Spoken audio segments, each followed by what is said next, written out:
സർവശക്തനായ ദൈവത്തിൻ്റെ അതിപരിശുദ്ധ നാമം അതിയായി മഹത്വപ്പെടുമാറാകട്ടെ. നിങ്ങൾ ശ്രവിക്കുന്നത് ജീസസ് വോയിസ് മെസ്സേജ്. എല്ലാ ശ്രോതാക്കൾക്കും കർത്താവായ യേശു ക്രിസ്തുവിൻ നാമത്തിൽ സ്വാഗതം.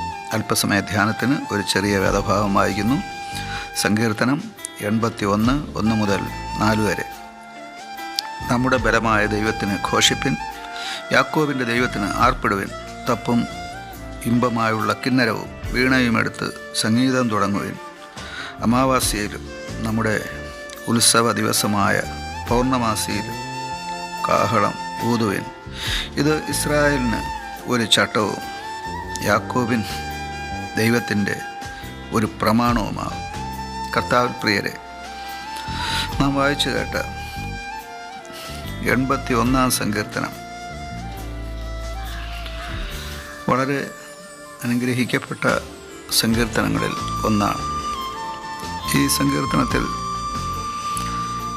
സങ്കീർത്തനക്കാരനായ ആസാഫ് ദൈവത്തെ ആരാധിക്കുവാൻ, ദൈവത്തിന് ഘോഷിപ്പാൻ, ദൈവത്തിന് ആർപ്പിടുവാൻ അഥവാ മഹത്വം കരയേറ്റുവാൻ ആഹ്വാനം ചെയ്യാം.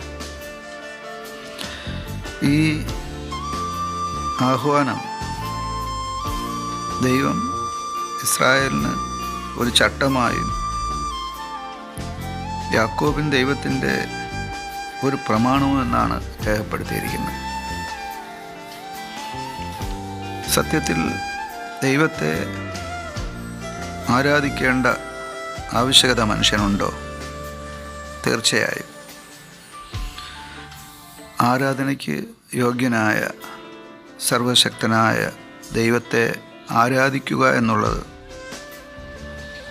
സൃഷ്ടിയുടെ മകുടമായ മനുഷ്യൻ്റെ ആത്യന്തികമായ കർത്തവ്യമാണ്, കടമയാണ്, ഉത്തരവാദിത്വമാണ്.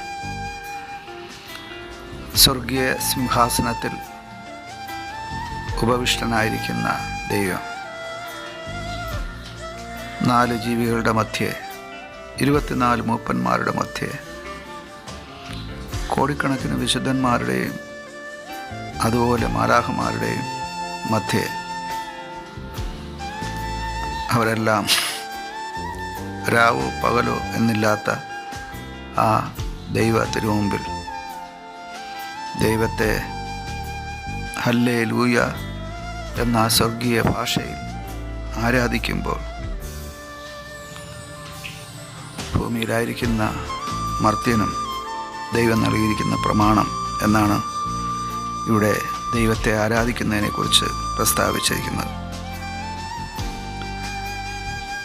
10 പ്രമാണങ്ങൾ അഥവാ ന്യായപ്രമാണത്തിലെ 10 കൽപ്പനകൾ നമുക്കറിയാം.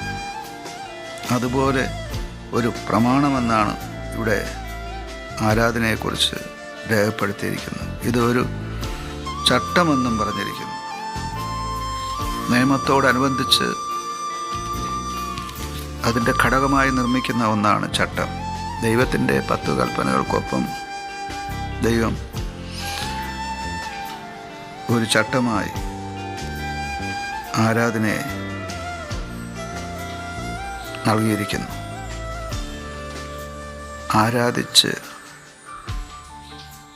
ദൈവത്തെ മഹത്വപ്പെടുത്തുന്ന ഒരു മനുഷ്യന് ലഭിക്കുന്ന നന്മകൾ ഈ 81 സങ്കീർത്തനത്തിൽ വളരെ വിസ്തൃതമായി രേഖപ്പെടുത്തിയിട്ടുണ്ട്. ഒന്നാമത് പറഞ്ഞിരിക്കുന്നത് 6-ാം വാക്യത്തിൽ, സങ്കീർത്തനം 81:6, ഞാൻ അവൻ്റെ തോളിൽ നിന്ന് ചുമട് നീക്കി, അവൻ്റെ കൈകൾ കുട്ട വിട്ടൊഴിഞ്ഞു. അഥവാ ഇസ്രായേൽ ജനം 430 വർഷം മിസ്രൈമിൽ അടിമകളായിരുന്ന ആ ഒരു സംഭവമാണ് ഇവിടെ വിവരിച്ചിരിക്കുന്നത്. അവരെ സ്വതന്ത്രരാക്കി എന്നാണ് ആ വചനത്തിൻ്റെ അർത്ഥം. തുടർന്ന് 81 സങ്കീർത്തനം 7-ാം വാക്യത്തിൽ പറയുന്നു, കഷ്ടകാലത്ത് നീ വിളിച്ചു, ഞാൻ നിന്നെ വിടുവിച്ചു. ഇടിമുഴക്കത്തിൻ്റെ മറവിൽ നിന്ന് ഞാൻ നിനക്ക് ഉത്തരമരുളി. മെരീബ വെള്ളത്തിങ്കൽ ഞാൻ നിന്നെ പരീക്ഷിച്ചു. ഇതെല്ലാം ഇസ്രായേൽ ജനത്തിൻ്റെ ജീവിതയാത്രയിൽ സംഭവിച്ച കാര്യങ്ങളാണ്. ദൈവത്തെ ആരാധിക്കുന്ന ജനത്തിന് ദൈവം സ്വാതന്ത്ര്യവും, ഒപ്പം നാം ഇപ്പോൾ അവസാനമായി വായിച്ചു കേട്ട വചനപ്രകാരം പ്രാർത്ഥനയ്ക്ക് ഉത്തരം നൽകുകയും ചെയ്യുന്നു എന്നുള്ളതാണ്. അതെ, നമുക്ക് യഥാർത്ഥമായ സ്വാതന്ത്ര്യവും നമ്മുടെ പ്രാർത്ഥനകൾക്ക് ഉത്തരവും ലഭിക്കുവാൻ നമുക്ക് ദൈവത്തെ ആരാധിക്കാം. ആമേൻ.